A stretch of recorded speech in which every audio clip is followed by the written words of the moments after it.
Dios que tome en cuenta lo que yo estoy hablando. Me acuerdo cuando era joven en un campamento, cantábamos a viva voz, heme aquí, envíame a mí, yo llevaré tu gloria a las naciones. Y la persona dijo, oiga lo que ustedes están diciendo, llévame donde tú quieres. Y yo no sabía que años después, pues iba a caer yo a este lado del continente. Porque a veces uno ora, hermano, y uno canta y uno no se pone a pensar lo que está diciendo. Al pedirle a Dios, hágase tu voluntad, le estamos diciendo, Señor, haz tu voluntad primeramente en mí, tu voluntad. O sea, tus deseos, tus anhelos, tus proyectos, que se hagan primeramente en mí. Y yo con mi voluntad, mis deseos, mis sueños, mis anhelos, mis proyectos, pues los voy a poner a un lado, porque quiero que primeramente se haga la tuya. Eso es lo que le estamos diciendo a Dios cuando le decimos, Señor, hágase tu voluntad. Es fácil decirle, Señor, ¿verdad que sí? Señor, haz tu voluntad con mis hijos, haz tu voluntad con mi familiar que no te conoce. Señor, haz tu voluntad en esta tierra. El asunto es, cuando le decimos, Señor, haz tu voluntad en mí, entonces ahí cambia. Haz tu voluntad en mí, o sea, no lo que yo quiera, sino lo que tú quieras. Porque existe la voluntad humana.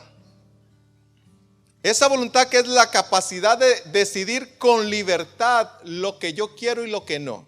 Es esa capacidad, ese derecho, ese privilegio, yo le llamo así, un privilegio peligroso que Dios nos dio. Porque desde el comienzo de la creación, Dios le dijo a la primera pareja, vea, ustedes pueden comer de todos estos árboles que hay ahí, excepto de aquel. De aquel usted no me lo va a tocar, ese usted no va a comer. Dios no había programado al ser humano y no lo programó con un chip para decirle, no va a comer aquel, usted va a comer solo de estos menos de aquel. El ser humano no nació, no fue formado con ese chip para que obedeciera. Si no, el Señor no le hubiera dado la advertencia. Si ya hubiese sido programado de antemano, no hubiera habido necesidad de que le dijera, de aquel no me coma, porque ya Dios lo había programado para eso. Y le dijo, no va a comer de ese árbol de la ciencia del bien y del mal. Sin embargo, el hombre por su propia voluntad hizo lo que Dios le había dicho que no hiciera.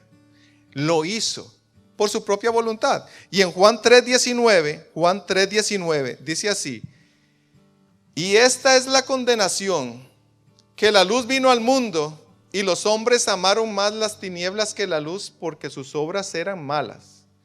Dios envió la luz al mundo en la persona de su Hijo Jesucristo. Él la envió para que la gente no anduviera más en tinieblas, sino que la luz le resplandeciera. Sin embargo, el ser humano amó más las tinieblas. El ser humano decidió amar más las tinieblas y por eso dice ahí, es la condenación. Dios a usted y a mí nos da la opción de creer o no. A usted Dios le da la opción de creer o no, porque si no, en el versículo anterior del que leímos en Juan 3:18 dice, el que en él cree, hablando de Jesús, no es condenado, pero el que no cree ya ha sido condenado porque no ha creído en el nombre del unigénito Hijo de Dios. Si usted cree, tiene vida eterna. Si no cree, pues se va a perder. Esa es la decisión que usted puede tomar. Si no, si ya usted hubiese sido programado, Dios no hubiera puesto eso ahí. Dios le dice, si usted cree, usted tendrá vida eterna. Si no cree, pues ya ha sido condenado. Y desde un principio también en Deuteronomio 30:19 dice, a los cielos y a la tierra llamo por testigos hoy contra vosotros, que os he puesto delante la vida y la muerte, la bendición y la maldición. Y entonces dice, escoge pues la vida para que vivas tú y tu descendencia. Esa es la palabra clave. Le dice, escoge. Usted escoge. Si Dios nos hubiera programado de antemano para solo coger el bien o solo coger el mal, pues no hubiese puesto ahí, escoja usted qué es lo que quiere hacer. Dios nos pone a nosotros ese privilegio tan peligroso, por eso llamo yo, porque hay gente que escoge el mal, hay gente que escoge la muerte. Dios no nos tiene programados, de lo contrario no hubiera puesto ahí escoge. Es nuestra decisión, es nuestra voluntad si escogemos la vida y la muerte. Porque si no tuviésemos esa capacidad, esa libre decisión, si no tuviésemos esa voluntad propia, pues entonces, ¿para qué juicio? El juicio sería un montaje, el juicio sería nada más pues un teatro. ¿Por qué? Porque Dios no nos va a juzgar por algo a lo cual de antemano Él nos programó para que hiciésemos. ¿Por qué Dios nos va a juzgar de lo malo que hicimos si de antemano Él nos programó para que hiciéramos lo malo? No. Hay un juicio porque dice la palabra que las personas, todos vamos a ser juzgados según nuestras obras, buenas o malas, según lo que usted hizo, según esa libre voluntad que usted tiene para decidir hacer lo bueno o hacer lo malo. Nos podemos imaginar cuando hablamos de la voluntad de Dios, amor, gozo, paz. Cuando usted se imagina, Señor, que se haga tu voluntad. Señor, ¿qué se imagina usted que es la voluntad de Dios? ¿Cómo se imaginaría usted este mundo? ¿Cómo se imaginaría usted su familia cuando usted le dice, Señor, haz tu voluntad en mi familia, haz tu voluntad en mi matrimonio? ¿Cómo se lo imagina usted? Es imaginarse una paz que sobrepasa todo entendimiento, es imaginarse justicia, es imaginarse comprensión, amor, en fin, todas las cosas que nos gustaría que reinaran en esta vida y que reinaran en el mundo. Es más fácil imaginarse la voluntad de Dios en un ámbito general, un ámbito mundial, que pensar en la voluntad de Dios para mi vida. Señor, ¿cuál es tu voluntad para mi vida? Y en la Biblia aparecen pasajes en donde se nos dice cuál es esa voluntad. En Colosenses 1:1, el apóstol, cuando se presenta en esa carta, dice, Pablo, apóstol de Jesucristo por la voluntad de Dios, y el hermano Timoteo. Pablo tenía claro cuál era la voluntad de Dios. Bueno, la voluntad de Dios es que yo sea apóstol a los gentiles, que yo sea un enviado a los gentiles. La voluntad de Dios es que yo le sirva en esta área. La voluntad de Dios es que yo opere con estos dones que Él me dio. Esa es la voluntad de Dios. Si usted no está claro, pues hay que decirle, Señor, ¿cuál es tu voluntad para ti en esta tierra, en la iglesia, en tu reino? Así como Pablo tenía claro, esta es la voluntad de Dios. Yo sé que esta es la voluntad de Dios. ¿Es la voluntad de Dios que usted le sirva o no? ¿Es la voluntad de Dios que usted haga lo que está haciendo o no? ¿Usted está claro en eso? Eso hay que tenerlo claro. Para funcionar bien con las capacidades que el Señor nos ha dado y ayudar en el reino de Dios, para que marche bien, tenemos que estar seguros que es la voluntad de Dios que yo esté haciendo lo que estoy haciendo. Porque a veces nos ponemos a hacer cosas que aunque son muy pues bonitas y muy pues nobles, no son la voluntad de Dios, y entonces más bien lo que hace es pues estropear un poco el caminar. La segunda cosa, en Primera de Tesalonicenses 4:3 dice, Primera de Tesalonicenses 4:3 dice, pues la voluntad de Dios es vuestra santificación, que os apartéis de fornicación. La voluntad de Dios es que usted viva una vida santa. No solo usted, sino yo, obviamente. Es que vivamos una vida santa. Esa es la voluntad de Dios. Lo que Dios quiere para su vida es que usted viva una vida santa, una vida apartada. ¿Y qué es santificación en la Biblia? Pues la santificación es el acto o proceso de adquisición de santidad, de hacerse convertirse en santo. Y me gustó esta definición. El acto o proceso de adquisición. ¿Por qué? Porque cuando venimos a Cristo, cuando le entregamos nuestro corazón al Señor, Él nos aparta, Él nos hace santos, nos hace a un lado para que le sirvamos solo a Él, exclusivos para Él. Pero ahí no termina esa obra. Ahí usted y yo no podemos hacer nada. Eso es misericordia de Dios, eso es gracia de Dios. Pero en esa santificación usted y yo sí tenemos trabajo que hacer. Es obligación suya y es obligación mía guardar esa santidad. Amén. Con lo que usted oye, con lo que usted ve, con lo que usted habla, en donde usted va, con los que ustedes se junta. Eso es algo que usted y yo tenemos que hacer, trabajar para que esa santidad pues se mantenga y vaya en crecimiento. Tenemos que trabajar en esa santidad. No es únicamente decirle, Señor, hazme santo y pues si yo sigo hablando y viendo lo que no me conviene. No.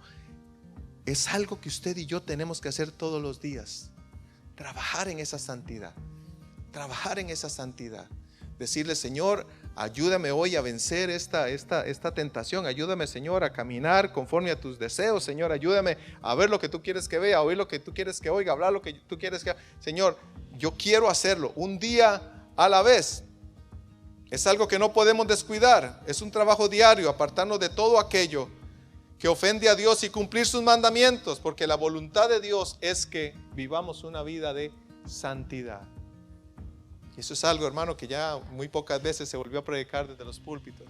Dios quiere que su pueblo sea un pueblo santo, un pueblo apartado para Él, un pueblo diferente, un pueblo que se note en la diferencia en medio de la multitud, cómo habla, cómo camina, cómo se expresa, cómo actúa, un pueblo diferente.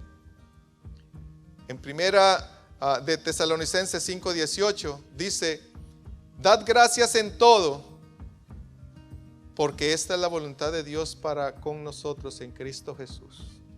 La voluntad de Dios es que usted sea agradecido siempre, en todo, dice ahí, que usted dé gracias en todo. Y bueno, y este mes, ¿verdad? Que se celebra el Día de Acción de Gracias, podemos hablar un poco más adelante, pero Dios quiere que su pueblo sea un pueblo agradecido y dice: dad gracias en todo. Y eso es lo difícil, porque lindo es dar gracias pues cuando usted recibe un regalo, ¿verdad? Cuando usted recibe una buena noticia, cuando usted recibe un halago, gracias, Señor. Lo difícil es dar gracias cuando usted no ve pues un beneficio, cuando a usted le duele, cuando veamos que el asunto no está caminando como yo quiero que camine, cuando veo que viene prueba tras prueba. Dar gracias ahí ya es diferente, ya requiere pues una posición más madura y decirle: Señor, aunque no entienda, aunque me duele, aunque me han dado duro, yo te doy gracias, Señor, porque tú sigues estando en tu trono, porque sigo siendo tu hijo, porque tu mano no se ha cortado, porque tu gracia sigue fluyendo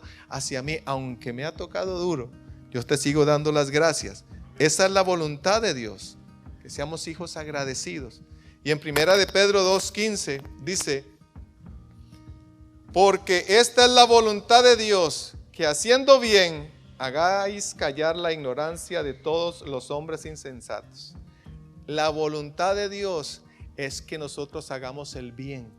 Y si usted lee antes de ahí, dice: sométase a toda autoridad y etcétera, pero que usted haga el bien, que nosotros seamos personas que actúan bien, que no actúan con una mala intención, que no actúan para dañar, sino que procuramos el bien. Lo que Dios quiere es que usted haga el bien, sin importar a quién, decían por ahí.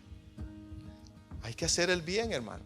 No únicamente a los de la familia de la fe, esos son los primeros, pero al que usted pueda hacer, lo que usted pueda dar a entender que usted es un hijo de Dios a través de sus actos. La palabra dice: no paguen mal por mal, procurad lo bueno delante de todos los hombres. No paguen mal por mal, porque lo más rico humanamente, lo que a esta carne le gusta es de pagar mal por mal. El que me la hizo, dicen ahí, me la paga. O decíamos en mi país: a la vuelta cae. ¿Se acuerdan? A la vuelta cae. Lo que Dios quiere es que no le paguemos a la gente mal por mal. Pero ¿cómo saber cuál es la voluntad de Dios? Estamos hablando de la voluntad de Dios, pero ¿cómo saber realmente cuál es la voluntad de Dios para mi vida? En Romanos 12:2 dice así, Romanos 12:2: no os conforméis a este siglo, sino transformaos por medio de la renovación de vuestro entendimiento, para que comprobéis cuál sea la buena voluntad de Dios, agradable y perfecta. En otra versión dice: no vivan ya como vive el mundo, al contrario, cambien de manera de ser y de pensar, así podrán saber qué es lo que Dios quiere, es decir, todo lo que es bueno, agradable y perfecto. Si usted quiere saber cuál es la voluntad de Dios para su vida, lo que nos está diciendo ahí es: no viva como el resto del mundo primero. Cambie su manera de pensar, su manera de ser, sea diferente, no se deje llevar por las modas de este mundo, no se deje llevar por lo que toda la corriente hace, sino sea usted una persona diferente, renueve su mente y entonces ahí Dios le va a indicar a usted cuál es su voluntad. Pero si seguimos envueltos ahí con todo el bonche, dicen por ahí, todo el mundo igual y hacemos lo que la gente dice, y si aquellos van para allá, todos vamos para allá, y si la moda es hacer esto, pues todos. muy difícilmente vamos a saber cuál es la voluntad de Dios para nosotros. Tenemos que ser diferentes al resto del mundo. Cristo mismo nos enseñó con su ejemplo. Juan 6:38 dice: porque he descendido del cielo no para hacer mi voluntad, sino la voluntad del que me envió. El mismo Señor que está enseñando esta oración, hágase tu voluntad, Él lo hizo palpablemente. Dice, yo no vine acá a hacer mi voluntad, yo vine a hacer la voluntad del que me envió. Jesús tenía claro que su misión en esta tierra era hacer la voluntad del Padre, que Él había descendido a este mundo no para hacer lo que Él quisiera, sino lo que ya se le había dicho que hiciera. Y suena redundante, pero hacer la voluntad de alguien, para hacer la voluntad de alguien primero se tiene que saber cuál es esa voluntad. Porque usted no puede decir, bueno, yo voy a hacer la voluntad de Dios, pero ¿cuál será la voluntad de Dios? No, usted tiene que saber qué es lo que Dios lo está mandando a hacer. Y para eso es toda una cadena. Para eso usted tiene que vivir diferente al mundo, cambiar su manera de pensar para estar claro en lo que Dios lo está mandando a hacer. Jesús sabía que era lo que el Padre quería que Él hiciera y dijera.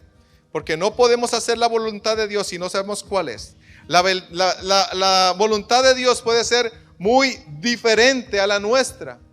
Esa voluntad que usted le está diciendo, Padre, hágase tu voluntad, puede ser muy diferente a la voluntad que usted tiene.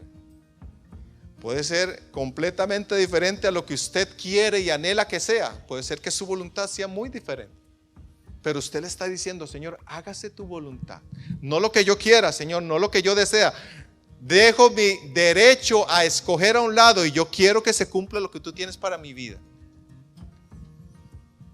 Es muy diferente. Y esa voluntad, déjeme decirle, y por carne propia, a veces es dolorosa.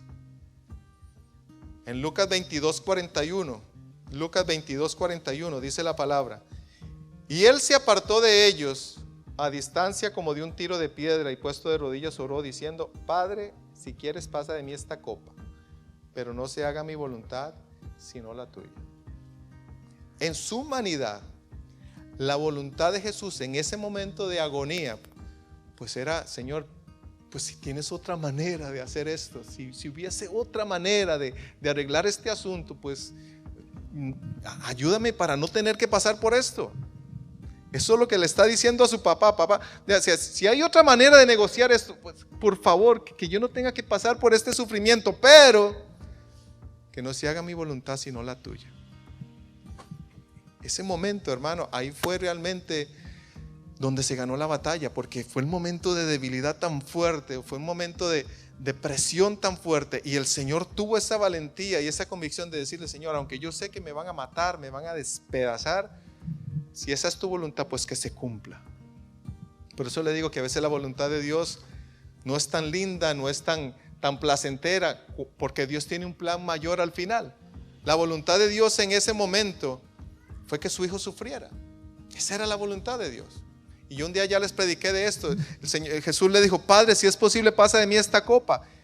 No hubo palabra, no hubo respuesta, al menos ahí registrada en las escrituras, pero en sí la respuesta fue: pues no, yo quiero que esto sea así, que pases por este proceso, que seas crucificado, que seas molido por los pecados de todos. Esa es mi voluntad. Y el Señor la aceptó. En ese momento la voluntad del Padre fue dolorosa, pero al final trajo un gran galardón, porque le dio un nombre que es sobre todo nombre, y ante ese nombre toda rodilla se dobla y toda lengua confesará que Él es el Señor. Lo exaltó hasta lo sumo, o sea, no hay más arriba de Él, y nos trajo vida eterna a todos los que lo hemos aceptado. Ese momento de dolor, esa voluntad dolorosa tenía un plan y un futuro glorioso. Esa voluntad tenía un plan superior. Hay muchos que dicen: Dios, cumple tu voluntad en mí. Ay, ay, ay.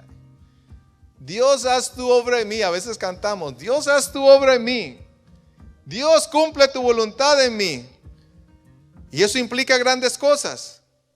Pero de lo que estamos seguros es que la voluntad de Dios es buena, es agradable y es perfecta.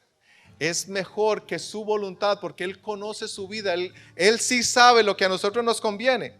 Al decirle al Padre: hágase tu voluntad, o si es tu voluntad, no es que usted le está dando permiso a Dios para que la haga, porque a veces hemos caído en ese error. Señor, si es tu voluntad, haz esto así. Pues Dios no está esperando que usted le dé permiso para hacerlo. ¿Para qué sí? Señor, si es tu voluntad, pues haz este milagro. Dios no está esperando su ok para hacerlo. Es decirle, Señor, necesito un milagro, por ejemplo, necesito sanidad, necesito que por favor me sanes y ayúdame a aceptar tu voluntad. Ya eso es diferente. Pero no de pensar, bueno, Dios está esperando que yo le dé luz verde para Él actuar. No. Dios es Dios y Él tiene una voluntad que se va a cumplir. Y ahí podríamos hablar, hermano, y yo le decía a mi esposa, en cada oración, cada frase de este Padre Nuestro, hay tema para rato. Porque hay una voluntad que se le conoce como la voluntad permisiva de Dios. Si usted lee en el libro de Éxodo, cuando el pueblo cae, cuando el pueblo peca y cae en el pecado del becerro de oro, el Señor le dice a Moisés, ¿sabe qué? Quítese que me los voy a volar a todos, los voy a fulminar a todos. A todos esos que están ahí los voy a hacer barridos y de usted voy a levantar un nuevo pueblo. Le dijo a Moisés. La voluntad de Dios en este momento era borrar a ese pueblo idólatra, era borrarlo del mapa y empezar algo nuevo con Moisés. ¿Qué hizo Moisés? Empezó a interceder. Señor, pero por favor, mira, es tu pueblo. Mira, Señor, ¿qué van a decir los egipcios? Que no los pudiste meter a la tierra prometida, sino que los mataste en el desierto. Señor, acuérdate de Abraham, de Isaac y de Jacob. Señor, y empezó a interceder. Y por esa intercesión, el Señor cambió. El Señor dijo, bueno, está bien, vamos a intentarlo de nuevo. Ahí esa voluntad permisiva de Dios cambió en ese momento, pero hay ocasiones, hermano, cuando Dios dice no y es no. Punto. Por más de que usted llore, por más de que usted brinque. Cuando David pecó y fue descubierto por el profeta Natán y le dijo, y el niño que te nació de esa mujer va a morir. Ese hombre se tiró y ayunó y rasgó sus vestidos y se tiraba polvo ahí en la cabeza, humillado delante de Dios, pidiéndole misericordia por ese hijo que al final murió. Entonces yo le digo a la gente, son dos posiciones. Yo no puedo decir, y esa es una posición pastoral, yo voy a orar por una persona aunque se esté ya muriendo, tenga segundos de vida, yo siempre voy a orar para que el Señor haga una obra. Si es su voluntad llevárselo, pues es la voluntad de Dios, pero mi posición es clamar, interceder por esa persona. Eso es lo que la gente a veces no entiende. Y hablamos ayer mi esposa y yo, cuando Dios se enojó tanto con el pueblo de Israel, y usted lee el libro de Jeremías, que lo ofendieron tanto y metieron tanto ídolo y blasfemaron tanto el nombre del Señor, el Señor dijo, aunque se arrepientan, no los voy a perdonar. Así se los dijo. Aunque se arrepienten y lloren y griten, yo no los voy a perdonar porque me han ofendido mucho. Es esa voluntad de Dios. La voluntad que a veces Él complace, y hay otras cosas donde Él dice sí o Él dice que no. Y dice, como en el cielo, así también en la tierra. Pero esa voluntad, para terminar el punto, esa voluntad de Dios, hermano, se acepta, aunque usted quiera o no. Y si lo vemos al punto de vista personal, usted, hermano, usted no sabe lo que yo oré por mis papás, por ejemplo, para que fueran sanos, para que el Señor los levantara. Pues su voluntad fue llevárselos. ¿Yo qué puedo hacer? Ya se los llevó. Hay que decir como dijo a María, le dijo al ángel, he aquí la sierva del Señor, hágase conmigo conforme tu palabra. Señor, no entiendo, va a ser difícil. María sabía que se estaba metiendo en un problemón porque podía ser muerta a pedradas si salía embarazada. Pero Señor, he aquí tu sierva, Señor, hágase conmigo conforme a tu palabra. Es decirle, Señor, hágase tu voluntad en mí, aunque no entienda, aunque me duela, aunque sea difícil, que se cumpla tu voluntad, Señor, y que yo la pueda aceptar. Como en el cielo, así también en la tierra. En el cielo, hermano, en el cielo no hay oposición a Dios. Todos están en un mismo tono, todos habitan en una misma paz, todos están en una misma nota, todos, solo hay adoración, solo hay alabanza, hay santidad. Todos están de acuerdo, porque los que no estuvieron de acuerdo fueron echados a patadas. Los que no estuvieron de acuerdo con ese reino allá arriba pues el Señor los desterró y los mandó, y ahí se fue Satanás con la tercera parte. Pero los que están ahorita, todos están en un mismo tono. Hay una paz inmensa, hay gozo, hay reverencia, hay respeto, hay justicia, hay salud. No hay temor, en fin, son cosas que no nos podemos ni imaginar. Eso es lo que hay en el cielo. Y le estamos diciendo, Señor, que se haga tu voluntad, como en el cielo, allá como es allá arriba, pues que se haga aquí también, Señor. Que la misma reverencia, la misma santidad, oh Dios, el respeto, la justicia, la falta de temor, se vaya, que haya sanidad. Eso es lo que le estamos diciendo, Señor, queremos que esto haya en la tierra. El problema es que en la tierra hay oposición a esa voluntad, porque el ser humano no quiere hacer la voluntad de Dios. Dios puede imponer su voluntad, sí o sí. ¿Cuántos dicen amén? Yo sé que sí. Si Dios quiere en este momento y decir, bueno, todos se van a convertir, todo el mundo se va a arrepentir de los pecados de aquí a mañana, eso puede pasar. Pero hay oposición porque el ser humano pues tiene maldad. Y el ser humano, dice el libro de Romanos, le dio la gloria a las criaturas antes que el Creador. El ser humano se ha exaltado a sí mismo antes de darle la exaltación a Dios.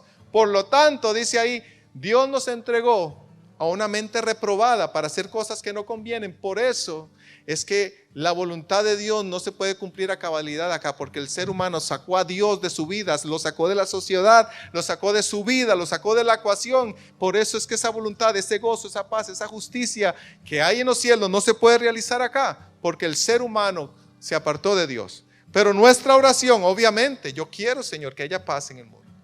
Yo quiero que haya paz, yo quiero que haya sanidad, yo quiero que haya justicia. Es un clamor pidiendo que todo aquello que se experimenta en el cielo lo podamos experimentar en la tierra. Y un día va a ser así. Cuando venga el Señor, aleluya, venga y establezca su reino en esta tierra, vamos a experimentar con plenitud. Si es que estamos vivos acá, vamos a experimentar con plenitud todo aquello que se experimenta en el cielo. Y después dice el verso 11, el pan nuestro de cada día, dánoslo hoy. Esa es una oración, hermano, por las necesidades diarias.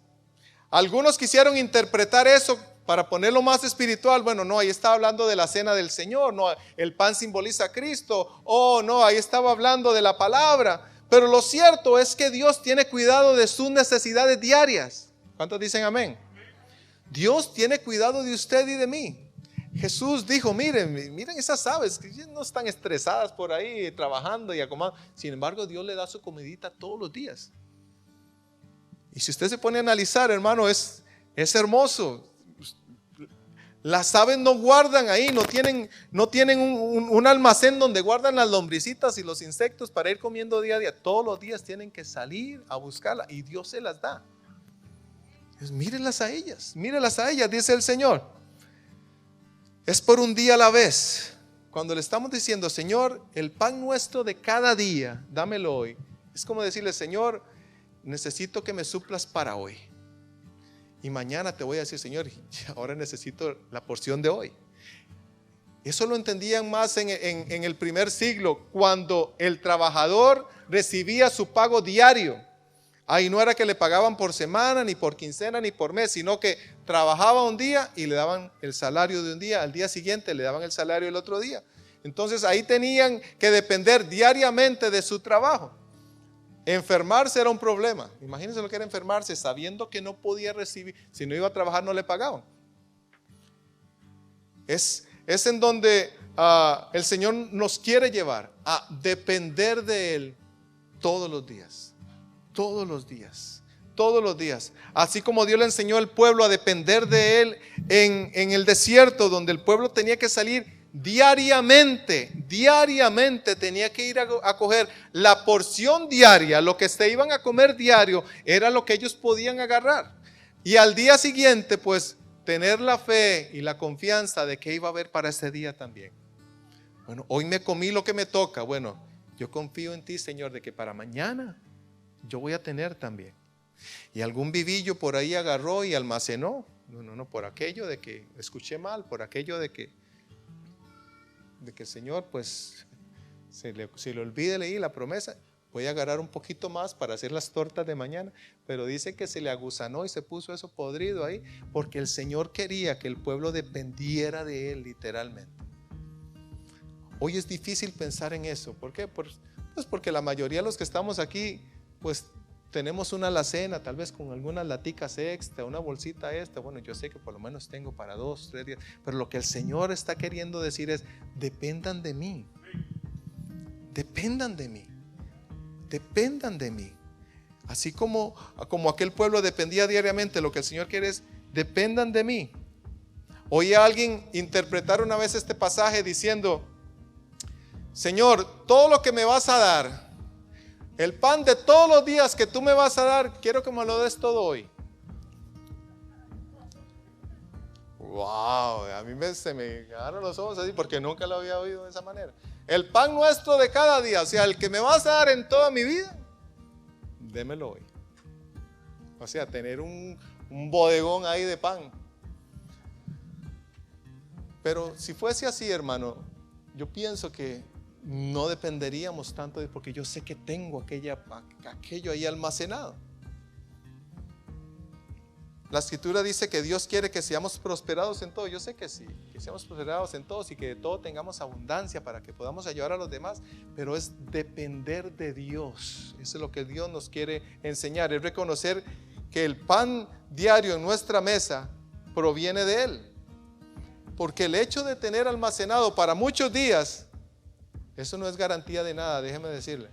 Nosotros teníamos almacenados en la casa, ya que me lo teníamos almacenado para varios meses. Y teníamos varias cosas, y carne, y en 20 minutos, hermanos, se fue todo.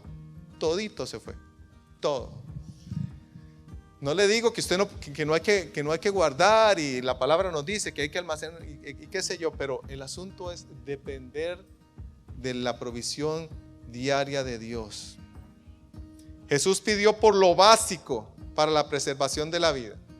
Dijo: el pan, ya lo que está diciendo, el pan nuestro. Ahí no metió las pupusas. Señor, dame también salmoncito, ojalá salmoncito canadiense allá, Señor, y dame también gallinitas, y dame pollito pero orgánico, Señor. El Señor está diciendo: no, por lo menos el pan nuestro, lo básico para el sustento, dámelo hoy. ¿Por qué? Porque el pan era un alimento común, lo comía el pobre como lo comía el rico. Si lo que hay es solo pan, pues dele gracias a Dios. Porque a veces estamos mal acostumbrados, ¿verdad? De que no, que tiene que haber y huevo, y tiene que haber y natillita y quesito. Pero si lo que hay es solo pan, hay que darle gracias a Dios. Si usted tiene algo más que embarrarle ahí, pues ya eso es extra. Pero el pan nuestro, o sea, el Señor, que tenga algo para comer hoy. Si ya el Señor lo proveyó de alguito más, pues ya eso es una bendición extra. ¿Cuántos dan gloria a Dios? Por eso hay que ser agradecidos con nuestro Señor. El Señor le dijo al hombre que comería el pan con el sudor de su frente. Vea, eso es otra cosa. El Señor: el pan nuestro de cada día, dámelo hoy. Pero yo tengo que salir a trabajar, porque comerás el pan con el sudor de tu frente. Entonces, ¿por qué pedirlo a Dios? Porque Dios nos da los medios, nos da la salud, nos da el trabajo, nos da el transporte para poder ir a trabajar, para tener ese pan diario. Y muchos hemos sido testigos de que cuando no ha habido ni aún trabajo, siempre ha habido pan en la mesa. ¿Cuántos dan gloria a Dios? Damos gloria a Dios. Damos gloria a Dios porque el Señor ha utilizado medios para que siempre haya pan en nuestra mesa.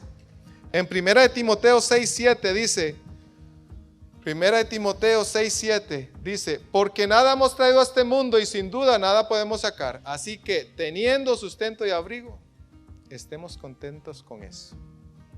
Hay que estar agradecidos con Dios. Si hay pan, si hay solo frijoles, si hay solo arroz, si lo que hay es sopa, dele gracias a Dios, hermano, porque hay muchos que se desearían un pedazo de ese pan que usted tiene ahí. Estar agradecidos con lo que tenemos abre las puertas para recibir lo que no tenemos. Si usted es agradecido con lo que ya tiene hoy, abre las puertas para recibir lo que todavía no tiene. Y no podemos pedir el pan de hoy si no fuimos agradecidos con el pan de ayer? Usted no le puede dar gracias a Dios: Señor, el pan nuestro de hoy dámelo, Señor, pero es que el de ayer estaba duro, Señor, el de ayer estaba un poquito, no sé, como tieso, Señor, a mí me hubiera gustado un poquito con frutas, pero no, y tiene que ser integral, porque tú sabes que tiene que ser agradecido. Señor, gracias por este pan, para poder recibir y pedir el pan de este día. Ya que lo que comemos diariamente proviene de Dios, pues usted tiene que ser buen administrador de lo que Dios le está dando. Si el pan que usted tiene en su mesa proviene de Dios, pues cuide el pan. Si el arrocito que usted tiene para comer viene de Dios, pues cuídelo. No bote, hermano. Y ahí vamos. No bote comida. Trate de cocinar ahí, pues calculando que se lo va a comer en el día, y si no, pues mañana hace gallo pinto, porque sabe más rico con el arroz añejo. Sabe más rico así cuando está añejito. Ay, sí. Aún Jesús, después de darle de comer a 5,000 con aquellos panes, ¿se acuerda? Aquellos peces, al final dijo: recojan todo lo que sobró para que nada se pierda. Jesús, el que multiplicó aquellos panes, él pudo haber dicho: no, ¿sabe qué? Eso bótelo, que mañana ore para que se vuelva a multiplicar. El Señor nos vuelve a dar mañana otra vez. No. Recójalo y métalo en cestas para que nada se desperdicie. Eso es tener cuidado de la provisión que Dios nos da. En Proverbios 38 dice: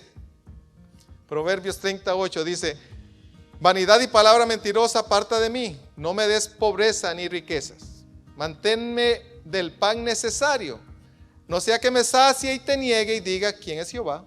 O que siendo pobre hurte y blasfeme el nombre de mi Dios. El proverbista, que dicho sea de paso, no fue Salomón, según algunos estudiosos, porque yo antes decía: pero le está diciendo que no me dé riqueza, y era el hombre más rico. Pero según los estudios, no fue Salomón. Él está diciendo: Señor, dame lo que yo necesito, Señor. No mucho para que después diga: no, la verdad es que no necesito orar tanto, yo no necesito ir a la iglesia tanto, yo no necesito leer tanto porque yo tengo aquí, yo puedo. Y tampoco me hagas pasar necesidad para que no blasfeme. Señor, dame lo que necesito. Dame lo que necesito. Esto es algo serio, hermano, porque la verdad, a todos nos gusta tener algo extra, y no es malo, pero que eso no te prive de depender de Dios y darle la gloria a Dios. Si usted tiene y Dios lo ha bendecido mucho, gloria a Dios. Reconozca que eso proviene de Dios. Reconozca. El Señor le dijo al pueblo: y cuando entres a la tierra prometida y se te multiplique el ganado y que tengas muchas casas y el dinero se te multiplique, no olvides por donde te pasé, no olvides por donde caminaste y cómo yo te cuidé, y que todo eso, que yo soy el que le da al hombre la capacidad para hacer esas riquezas. Que no se nos olvide que dependemos de nuestro Señor. Y el verso 12 dice: y perdónanos nuestras deudas, así como nosotros perdonamos a nuestros deudores. En Lucas 11:4, en lugar de deudas, dice pecados. Ya eso lo mencioné un día. Al pecar entramos en una deuda con Dios. Y así como usted quiere que Dios le perdone esa deuda de pecado a usted, nosotros tenemos también que perdonar a aquellos que nos ofenden, aquellos que no nos quieren, aquellos que hablan mal de nosotros. Tenemos que perdonar a los que no nos quieren para nada. Dios, a través de su Hijo, hermano, nos ha perdonado una gran deuda. Y el Señor en una de las parábolas, él explicó que un siervo le debía 10,000 talentos a su Señor. Y uno a veces no se pone a pensar cuánto eran 10,000 talentos. Y yo leyendo, pues los impuestos de 5 provincias en total eran 800 talentos. Para que usted se haga una idea. En el libro de los Reyes se dice que uno de esos reyes dice que contrató a 100,000 hombres para la batalla, y los contrató a 100,000 hombres por 100 talentos de plata. Y ahora dice la parábola, el Señor nos cuenta que le debía 10,000 talentos, o sea, algo descabellado, le debía a su Señor, y se lo perdonó porque fue movido a misericordia. Sin embargo, cuando salió, ¿a qué le debía? Una cochinadita por ahí. No, usted me lo paga, y si no lo meto a la cárcel, y lo mandó a la cárcel. Lo que Dios quiere es que así como Él te perdonó y me perdonó a mí, que yo pueda perdonar a mi hermano también. Si Dios nos perdonó esa gran ofensa, esa gran deuda a usted y a mí, lo que el hermano me hizo a mí, eso no es nada comparado como yo ofendí a Dios y Él me perdonó. Lo que Dios quiere es que usted perdone, hermano, que yo perdone. Es triste en el pueblo de Dios ver a alguien resentido, hermano. Esto no cabe en una persona que tiene el amor de Dios dentro. No puede existir resentimiento, no puede existir esa falta de perdón. Así como yo perdono, dice ahí, perdóname. Así como yo perdono, perdóname. O sea, si no perdono, Él no me va a perdonar. Y el Señor lo dijo así, pero más adelante, bueno, pues si no entendió la idea, en el verso 14 dice, Mateo 6:14, porque si perdonáis a los hombres sus ofensas, os perdonará también a vosotros vuestro Padre Celestial. Mas si no perdonáis a los hombres sus ofensas, tampoco vuestro Padre os perdonará vuestras ofensas. Al decir la oración del Padre Nuestro, nos estamos comprometiendo a perdonar, para ser perdonados. Si usted tiene a alguien todavía que usted dice, es que este no me lo bajo, es que este, a ver, por más que he intentado, no, usted tiene que perdonar. El Señor le perdonó a usted una deuda mayor, algo todavía más grave. Eso que le dijo, eso que habló de usted, eso no es nada comparado con la deuda que el Señor le perdonó a usted. Se presupone que ya usted ha perdonado a su hermano antes de pedir perdón, porque ahí dice, y perdona nuestras deudas, así como yo también perdoné. O sea, se sobreentiende que antes de que usted pida eso, es porque ya usted perdonó a los demás. ¿Verdad que ya ahora sí cambia la perspectiva de esta oración? Antes se repetía así nada más, y usted la lee de ojos cerrados y me la sé toda entera. Ahora ya usted sabe lo que está diciendo. Wow, yo estoy diciendo, Señor, bueno, así como ya yo perdoné a fulanito, aquel que me hizo la vida imposible, así yo también te pido que me perdones. Porque si usted no lo perdona, Él no lo va a perdonar. No dice, perdóname como yo también pienso perdonar a fulano. No. Ese yo pienso ahí, duran años ahí. Es perdóname como ya yo perdoné a mi hermano que me ofendió. Dios perdona y nunca se acuerda de los pecados. Eso dice la palabra. El hijo pródigo fue perdonado y no fue restaurado a medias, sino que se le devolvió su posición, su anillo. El padre lo perdonó inmediatamente. Porque no se puede perdonar a medias, hermano. No se puede perdonar y guardar rencor. Lo que dicen en mi país es, yo perdono, pero nunca olvido. O sea, no perdono. No, yo lo perdono, pero nunca olvido. Eso es, no perdonó. Cuando usted perdona es, no me olvido más. El Señor, hermano, eso que usted hizo, que lo ofendió tanto, esos pecados tan sucios que usted y yo cometimos, dice que Él los tiró al fondo del mar y no se acuerda más, no se los saca en cara todos los días, sino que ya no se acordó, como si nunca lo hubiera hecho. De esa manera quiere que nosotros perdonemos. Se ha comprobado que la falta de perdón afecta a la salud física y emocional, aunque usted no lo crea. El no perdonar está relacionado con la depresión, con la ansiedad y con la hostilidad. Asimismo, cuando guardamos rencor, aumenta la presión cardíaca, lo que incrementa la posibilidad de sufrir enfermedades cardíacas. Cuando usted guarda rencor en su corazón, médicamente está comprobado que le va a afectar ese órgano que usted tiene ahí. Por eso es algo tan tremendo. El perdón no es opcional. No podemos andar por el mundo con resentimientos. No es una opción para los hijos de Dios. Es algo que hay que hacer siempre. ¿Cuántas veces? Siempre. 70 veces 7. O sea, siempre hay que perdonar. No es que ayer lo perdoné y me la volvió a hacer. Pues bien, le va a tocar volverlo a perdonar. Pero es que lo perdoné en la mañana y ahora en la tarde ya está hablando de mí. Pues, I'm sorry, con excuse me. I'm sorry, pero le va a tocar perdonarlo otra vez. Ni modo. Hay que perdonar. No hay que guardar rencor. Decía una persona, el guardar rencor es tomarse un veneno y esperar que aquel se muera. El que se está haciendo el daño es usted. Usted se le revuelve el hígado y no puede dormir y le agarran jaquecas y todo por la falta de perdón, mientras aquel anda feliz. O sea, hay que perdonar. No existe la falta de perdón en los hijos de Dios. El verso 13 dice: y no nos metas en tentación, mas líbranos del mal, porque tuyo es el reino, el poder y la gloria por todos los siglos. Amén. En otra versión dice: y cuando vengan las pruebas, no permitas que ellas nos aparten de ti, y líbranos del poder del diablo.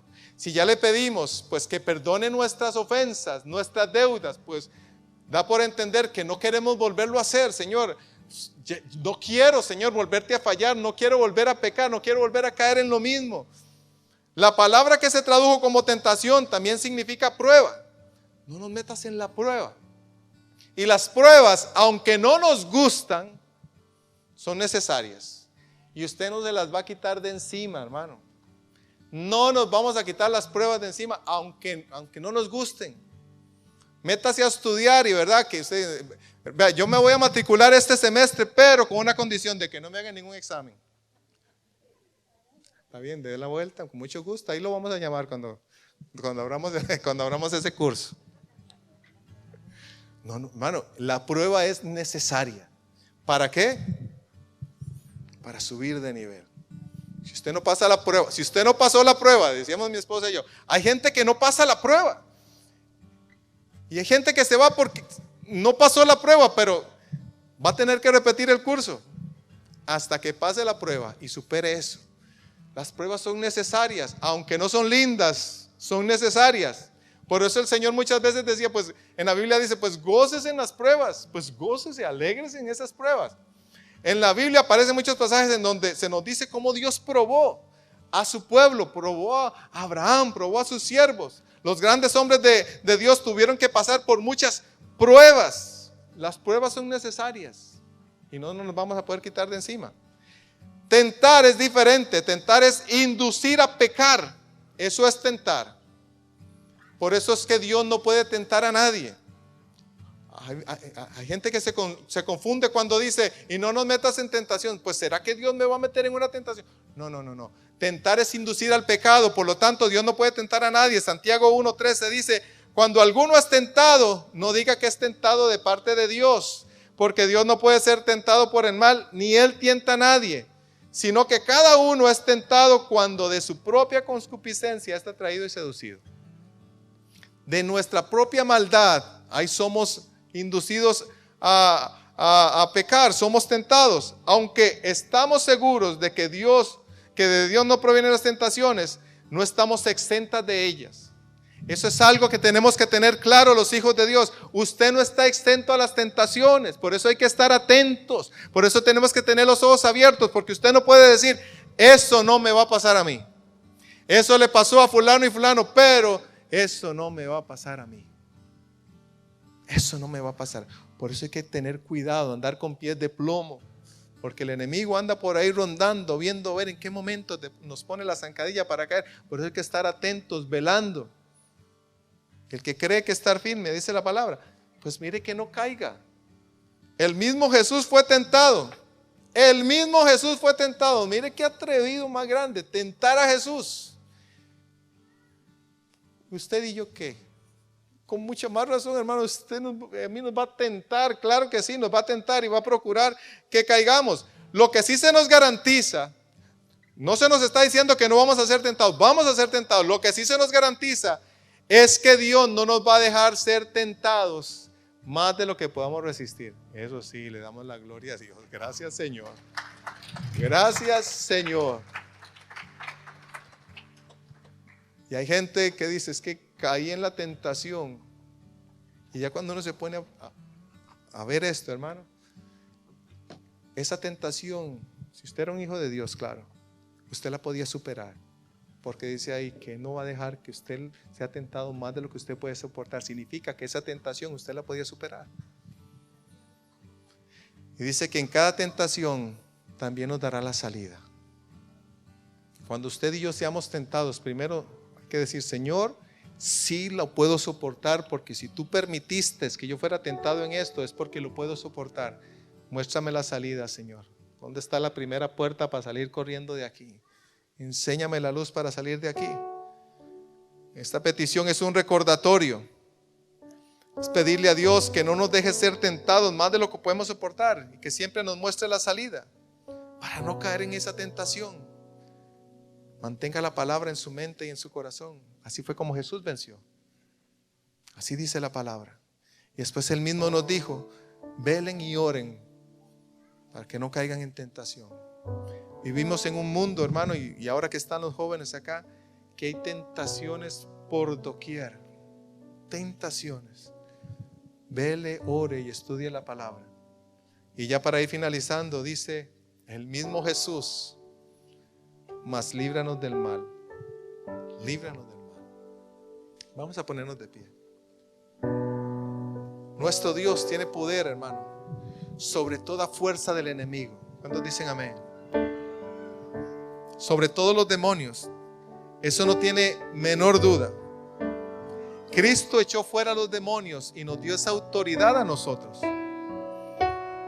Y Dios nos ha librado de muchos males.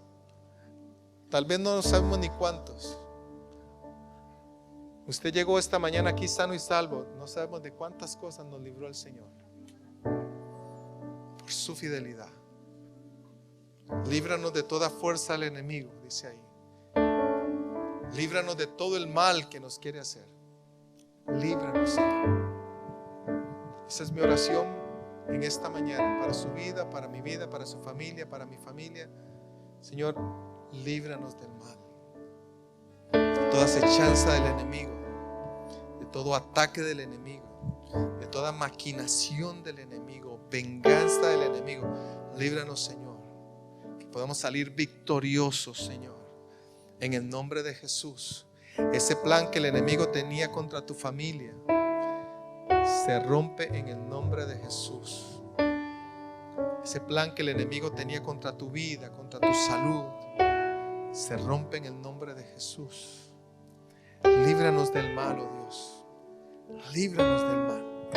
Mas líbranos del mal, Señor, porque tú mereces toda la gloria hoy y siempre. Líbranos del mal, oh Dios. Ahí donde usted está, levante sus manos al cielo. Aleluya.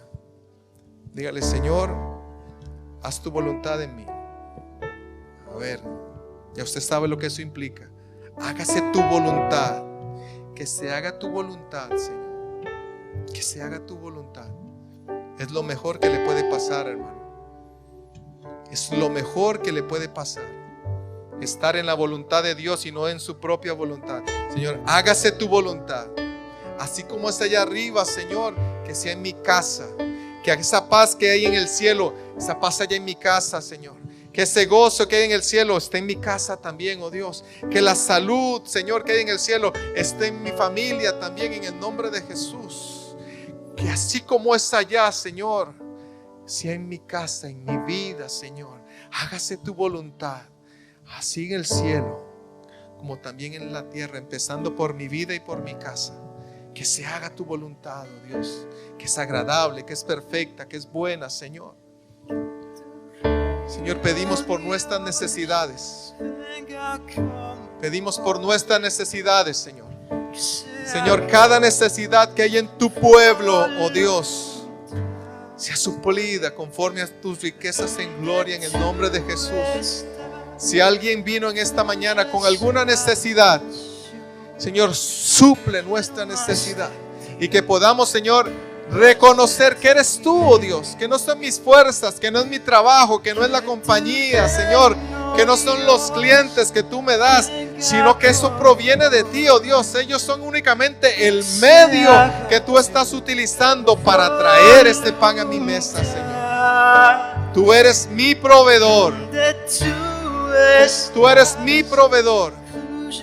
Tú eres mi proveedor. Dígale: Señor, tú eres mi proveedor.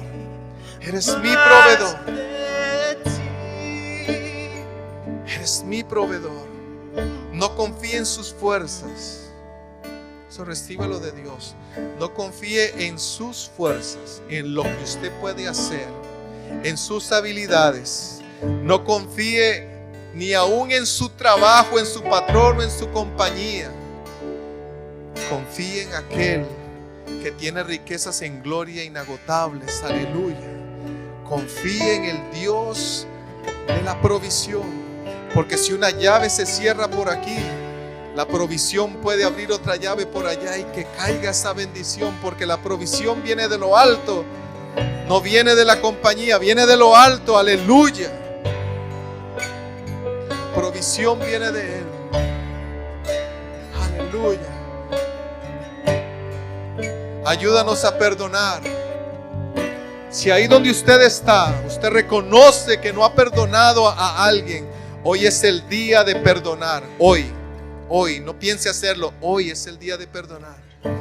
Dígale: Señor, yo perdono de corazón, perdono.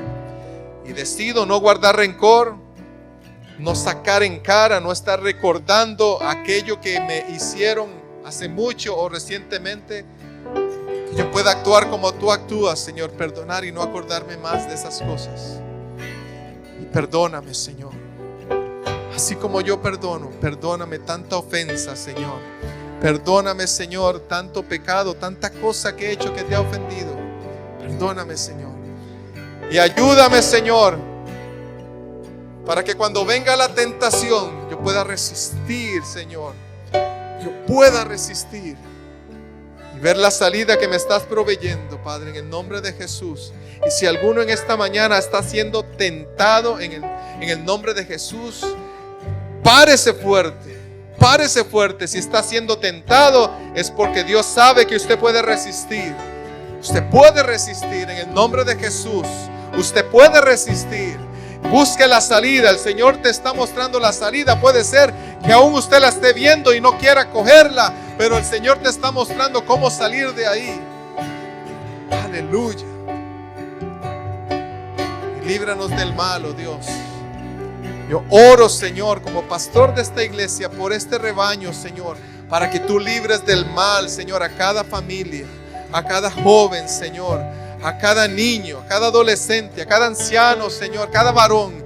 Líbranos del mal, oh Dios, de todo ataque del enemigo, maquinación del enemigo, Señor, venganza, todo aquello que haya sido planeado en contra de tus hijos, Señor. Líbranos en el nombre de Jesús. En el nombre de Jesús clamamos, Señor, líbranos del mal. Porque tuyo es el reino, el poder y la gloria, Señor, por todos los siglos, por todos los siglos. Reciba paz en esta mañana. Yo sé que ha aprendido, yo sé que Dios ha puesto algo en su corazón. Reciba esa sanidad, reciba el perdón, reciba esa confianza de que para mañana va a haber también. Así como le ha suplido durante todo este tiempo, para mañana también va a haber. Solo sigue siendo fiel. Sigue adorando, reconociendo que todo proviene de Él. Aleluya. Vamos a decirle al Señor: que se haga tu voluntad. Aleluya. Y donde tú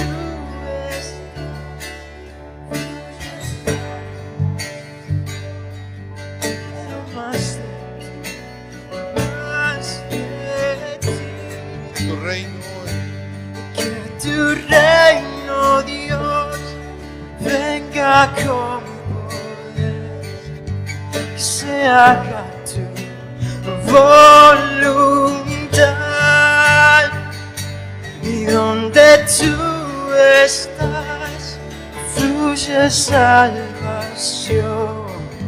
Quiero más de ti, más de ti. Aleluya. Que tu reino, Dios, venga con poder, que se haga tu voluntad. Y donde tú estás, fluye salvación. Quiero más de ti, más de ti.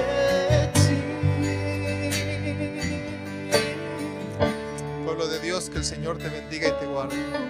Que el Señor haga resplandecer su rostro sobre ti y tenga de ti misericordia. El Señor alce a ti su rostro y ponga en ti paz. Paz, paz, paz. Salga de este lugar en paz, en victoria.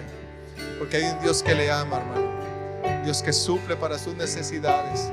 Un Dios que sigue siendo Dios a pesar de las circunstancias.